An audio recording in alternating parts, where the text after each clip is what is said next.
Today, in the northeastern corner of India, near the border with Myanmar, something extraordinary is happening. Thousands of people are leaving their ancestral villages, boarding planes, and flying halfway across the world to a land they have never seen.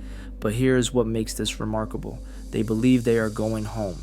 They claim they are descendants of one of the 10 lost tribes of Israel, scattered across the earth nearly 3,000 years ago, and now, after centuries of waiting, they are returning. But how did a tribe of ancient Israelites end up in the remote mountains of India? And why, after all this time, are they leaving? The story begins not in India, but in the heart of the ancient Near East, in a kingdom that once stood as a beacon of faith and power. In the year 722 BCE, the Assyrian Empire, the greatest military force of its age, swept down upon the northern kingdom of Israel like a storm. The Assyrians were not merely conquerors. They were masters of psychological warfare and population control. Their strategy was deliberate and devastating. They would remove conquered peoples from their homeland and scatter them across vast distances, replacing them with foreign populations. This ensured that rebellions would be nearly impossible, that cultural identity would erode, and that the conquered would eventually disappear into the larger empire. The 10 tribes that made up the northern kingdom, tribes whose names were once written in the promises of God, were conquered in exactly this manner. The Assyrians did not simply defeat them, they deported them. Entire communities were uprooted and scattered across the vast Assyrian territories, stretching from Mesopotamia to the edges of the known world. The Bible records this moment in 2 Kings chapter 17 verse 6. It says, "In the 9th year of Hoshea, the king of Assyria captured Samaria and deported the Israelites to Assyria. He settled them in Hala, in Gozen on the Habor River, and in the towns of the Medes." With that, the 10 tribes vanished from the pages of history. They became known as the lost tribes of Israel. For nearly 3 millennia, scholars, theologians, and adventurers have searched for them. Some believe they had assimilated completely, losing their identity in foreign lands. Others thought they had been destroyed. But what if they had not disappeared at all? What if they had survived, carrying their faith and traditions across mountains and deserts, preserving their identity in the most unexpected places? Now let us travel forward in time, across continents, to the Manipur and Mizoram states of northeastern India. Here, in villages perched on jungle-covered hills, live a people called the Bnei Menashe. The name means children of Manasseh, one of the sons of Joseph, whose descendants formed one of the tribes of Israel. For generations, these people practiced customs that set them apart from their neighbors. They observed a seventh-day Sabbath. They refused to eat pork or other unclean animals. They sang songs about crossing a great sea and wandering in the wilderness. They spoke of a homeland far to the west, a place their ancestors had left long ago. But they did not call themselves Jews. They did not know of modern Israel. They were, by all appearances, a tribal people of northeast India, part of a larger ethnic group known as the Kuki-Chin Mizo. Yet beneath the surface, something ancient persisted. Oral traditions passed from grandfather to grandson spoke of a journey that began in a distant inn, a land of promise that their forefathers had been forced to abandon. They told stories of crossing a great body of water, of wandering through desert lands, of arriving finally in the mountains of Asia, where they settled and waited. The landscape they inhabited was as remote as any place on earth. The hills rise steeply from river valleys, covered in dense jungle, cut off from the rest of India by geography and distance. For centuries, this isolation protected them. It also preserved them. While other displaced communities assimilated into surrounding cultures, the Bnei Menashe remained distinct, their traditions intact, their memory unbroken. The question is, how did an Israelite tribe end up in India? According to the oral history of the Bnei Menashe, their ancestors fled eastward after the Assyrian conquest. They moved through Persia into Afghanistan and eventually into the mountains of Central Asia. Some researchers believe they followed the ancient Silk Road trade routes, gradually migrating over centuries. Others suggest they were part of waves of Jewish merchants and travelers who settled in various parts of Asia. Historical records show that Jewish communities existed in India as early as the 1st century CE. The Cochin Jews of Kerala trace their origins back more than 2,000 years. The Ben Israel community of Mumbai claims descent from Jews who arrived in India after a shipwreck during the Second Temple period. But the Bnei Menashe were different. They were isolated, far from any known Jewish community, separated not only by geography, but by time itself. Over the centuries, they adapted to their surroundings. They adopted local languages, primarily Mizo and Kuki dialects. They blended some local customs with their own, yet they never fully abandoned the core of their identity. They continued to practice rituals that, to the outside world, seemed strange and inexplicable, but to those who knew the ancient traditions of Israel, seemed hauntingly familiar. The journey they describe in their oral traditions is staggering in its scope. They speak of traveling through a place they called Sanlung, which some scholars believe refers to China or the Tibetan plateau. They describe a cave where their ancestors sheltered during their wanderings, a place of darkness that they eventually emerged from to continue their journey. They recount hardships and miracles, enemies and divine protection, a narrative that mirrors the biblical account of Israel's wanderings in the wilderness after the exodus from Egypt. For most of history, the world did not know the Bnei Menashe existed. They lived in obscurity, practicing their faith quietly and telling their stories to their children. But in the late 20th century, something changed. In the 1970s and the 1980s, Christian missionaries arrived in the region. They came to convert the tribal peoples to Christianity, and many of the Bnei Menashe did convert. But something unexpected happened during this process. They read the Bible for the first time and encountered stories that sounded remarkably like their own oral traditions. They read about the Exodus from Egypt, the crossing of the Red Sea, the wandering in the wilderness, the division of the kingdom, and the exile of the 10 tribes. They began to wonder, could their ancestors' stories be more than legend? Could they actually be descendants of ancient Israel? This realization sparked a movement. Leaders among the Bnei Menashe began to research their history more deeply. They reached out to Jewish scholars and rabbis, sharing their traditions and seeking answers. One man in particular, a leader named Avichai Eliyahu, took up their cause. Rabbi Eliyahu, an Israeli scholar who had dedicated his life to finding the lost tribes, traveled to northeast India in the 1980s.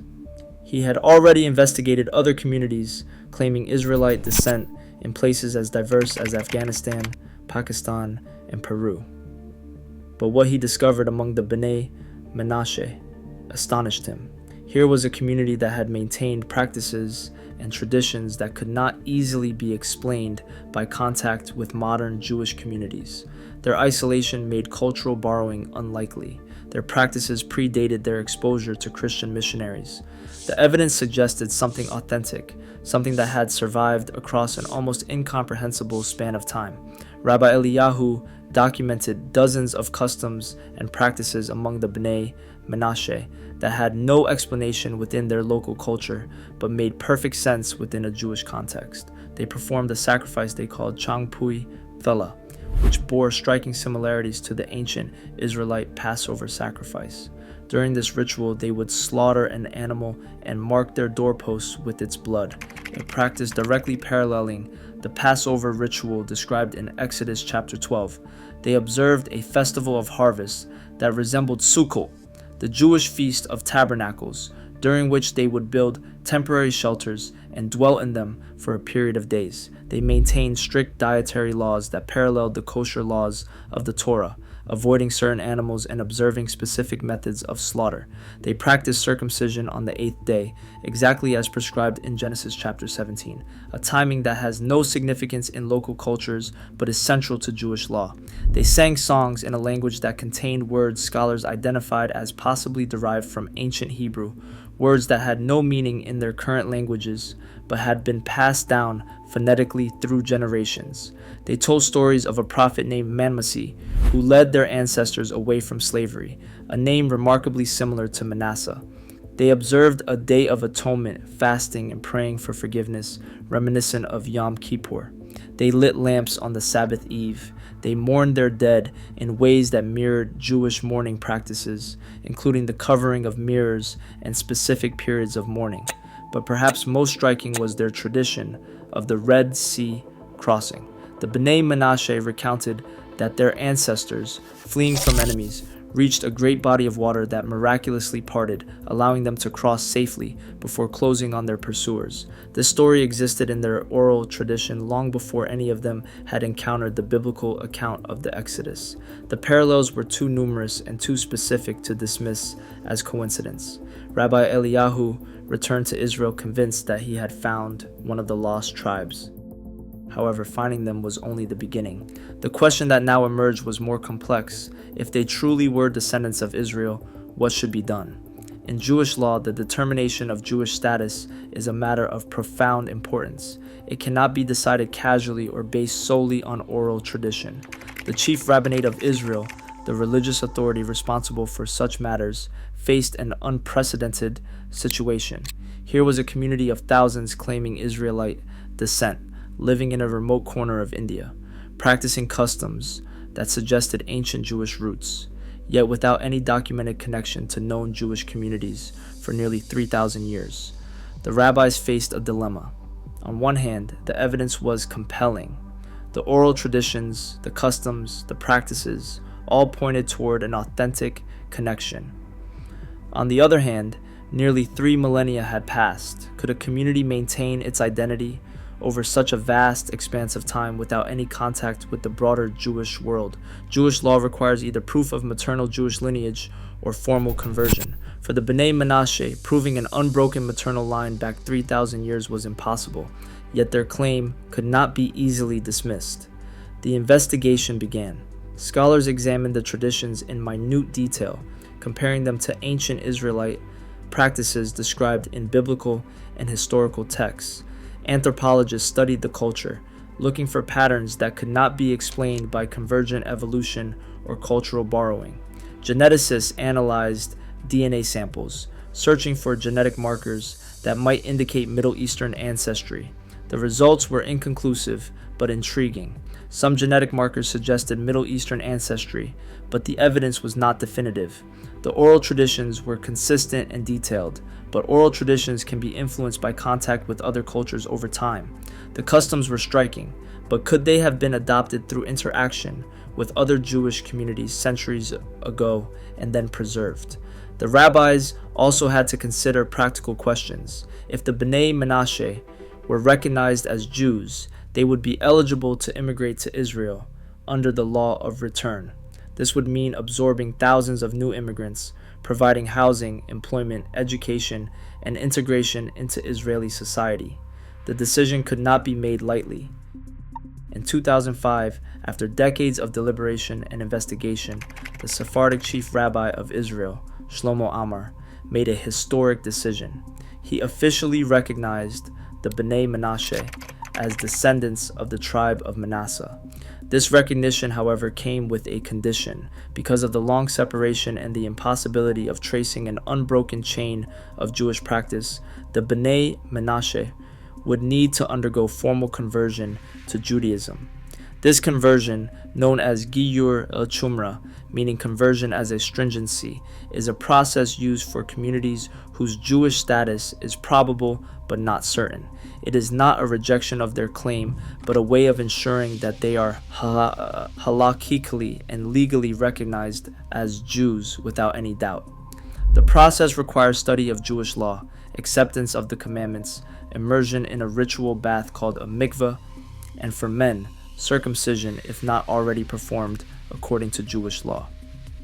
For the Bnei Menashe, this was not an obstacle but an opportunity. They welcomed the chance to formally return to the covenant of their ancestors. Many had already begun studying Judaism, learning Hebrew, and preparing for life in Israel years before the official recognition came. And with this recognition came something even more significant, the right to make aliyah, to immigrate to Israel under the law of return. The Israeli government, in coordination with various Jewish organizations, began facilitating the return of the Bnei Menashe to Israel. But the process was not simple. Immigration from India to Israel is expensive. Each family needs airfare, initial housing, and basic necessities to start a new life. The Israeli government had concerns about absorbing large numbers of immigrants during periods of economic constraint. Political complications arose. Some Israeli politicians questioned whether resources should be devoted to bringing a community from India when other Jewish communities around the world also needed support. For years, the immigration process was slow. Only a few hundred people were able to make the journey each year. Families waited years for their turn, maintaining their hope, continuing to study, and preparing their children for a life in a land they had only seen in pictures. Then, in recent years, something shifted. The Israeli government, recognizing both the sincerity of the Bnei Menashe and the strategic value of Jewish immigration to strengthen communities in peripheral areas of Israel, increased its support for the community. Organizations like Shavei Israel, founded by Michael Freund, a former advisor to Prime Minister Benjamin Netanyahu, worked tirelessly to facilitate the return.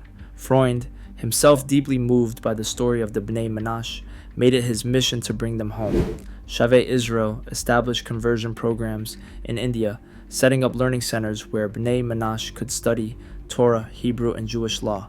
They prepared families for life in Israel, teaching them about Israeli culture, helping with paperwork, and coordinating the complex logistics of moving thousands of people across continents. They worked with the Israeli Ministry of Immigration and Absorption to streamline the process. They raised funds from Jewish communities around the world to cover the costs of flights and initial absorption. They faced bureaucratic obstacles, funding shortages, and logistical nightmares, but they persisted. Today, more than 5,000 Bnei Menashe have returned to Israel. They live primarily in the Galilee region, in northern Israel, and in settlements in the West Bank. They serve in the Israeli military, with many young Bnei Menashe, men and women, enlisting in combat units and serving with distinction. They study in Israeli universities, pursuing degrees in medicine, engineering, education, and other fields. They work in Israeli businesses, farms, factories, and offices. They have become, in every sense, part of modern Israel. They have established their own synagogues where they pray in Hebrew, while incorporating melodies from their traditional songs. They maintain cultural centers where they preserve their unique heritage while embracing a new Israeli identity. Their children attend Israeli schools, speaking Hebrew fluently and making friends with children from dozens of other cultures that make up the mosaic of Israeli society. But thousands more remain in India, waiting for their turn to return. Current estimates suggest that approximately 7,000 Bnei Menashe still live in northeast India, all hoping to make Aliyah. The waiting lists are long. The process requires patience, faith, and determination. Yet they wait, just as their ancestors waited for 3,000 years. The Indian government has been supportive, recognizing the right of the Bnei Menashe to determine their own identity and future. Local communities, though sometimes saddened to see their neighbors leave, have generally accepted the migrations. For the Bnei Menashe themselves, the return to Israel is the fulfillment of a promise that has echoed through their traditions for 3,000 years. When they arrive at Ben Gurion Airport, many fall to their knees and kiss the ground, weeping. Entire families, from elderly grandparents to newborn infants, step off the plane into the warm Israeli air, and something breaks inside them. Years of longing, generations of hope, centuries of waiting, all converge in that single moment. They are home. After millennia of wandering, after generations of waiting, after decades of preparation, they have returned to the land of their fathers. Airport workers, themselves often immigrants from dozens of different countries, watch with tears in their eyes. There is something about the arrival of the Bnei Menashe that moves even the most jaded observer. Perhaps it is the purity of their joy. Perhaps it is the weight of history made manifest. Perhaps it is the realization that we are witnessing something that transcends ordinary immigration, something that speaks to the deepest yearnings of the human heart for home, for belonging, for the fulfillment of ancient promises. The B'nai Menashe arrive carrying few possessions. They bring photos of the homes they are leaving behind, simple houses and villages with names few Israelis have ever heard. They bring traditional clothing embroidered with patterns their grandmothers taught them. They bring musical instruments and songs, but most importantly, they bring their stories, the oral traditions that have sustained them through 3,000 years of exile. But the story of the B'nai Menashe raises profound questions. How did they survive for 3,000 years in isolation, maintaining traditions that clearly stem from ancient Israel? In a world where cultures blend and identities fade, where communities separated from their roots for even a generation often lose their connection, how did this small community preserve something so fragile across such an impossible span of time? The answer lies in the power of memory and the strength of identity. The B'nai Menashe survived because they never forgot who they were. Even when they could not practice their faith openly, even when they adopted the languages and some customs of their neighbors, even when the world told them they were simply another tribe in the mountains of India, they held on to their stories. They passed down their traditions from parent to child, generation after generation, with a faithfulness that defies explanation. They sang their songs of exile and hope, songs that contained within them the memory of a homeland none of them had seen. They maintained their dietary laws and their Sabbath observance, practices that marked them as different, that reminded them daily of who they were and where they came from. They kept alive the memory of a homeland they had never seen, teaching their children that one day, somehow, they would return. In doing so, they became living proof of the resilience of faith and the endurance of identity. For 3,000 years, the world believed the 10 tribes were lost forever. Scholars wrote books about them. Adventurers searched for them in remote corners of the earth. Theologians debated whether they still existed, but they were not lost. They were waiting, and today they are coming home. The prophet Jeremiah, writing during the Babylonian exile, spoke words that the B'nai Menashe now claim as their own. Therefore, behold, the days are coming, says the Lord, that they shall no longer say, as the Lord lives, who brought up the children of Israel from the land of Egypt, but as the Lord lives, who brought up and led the descendants of the house of Israel from the north country and from all the countries where I had driven them, and they shall dwell in their own land. For the B'nai Menashe, these words are not ancient prophecy, they are present reality. They are the story of their own lives, their own return, their own homecoming. Can you imagine being part of a community that has waited 3,000 years for this moment? Can you conceive of the emotions, the joy, the sense of destiny fulfilled when you step off a plane in Tel Aviv and know that your ancestors' journey has finally reached its destination? This is not just a story of return. It is a story of faithfulness against all odds, of identity preserved through unimaginable challenges, of prophecy becoming reality before our eyes. It is a story that challenges our understanding of what is possible, of how long memory can survive, of how far the human spirit will go to maintain connection with the past and hope for the future. If this story has moved you, if you see in it the hand of divine providence working through history, write in the comments, His promises endure forever.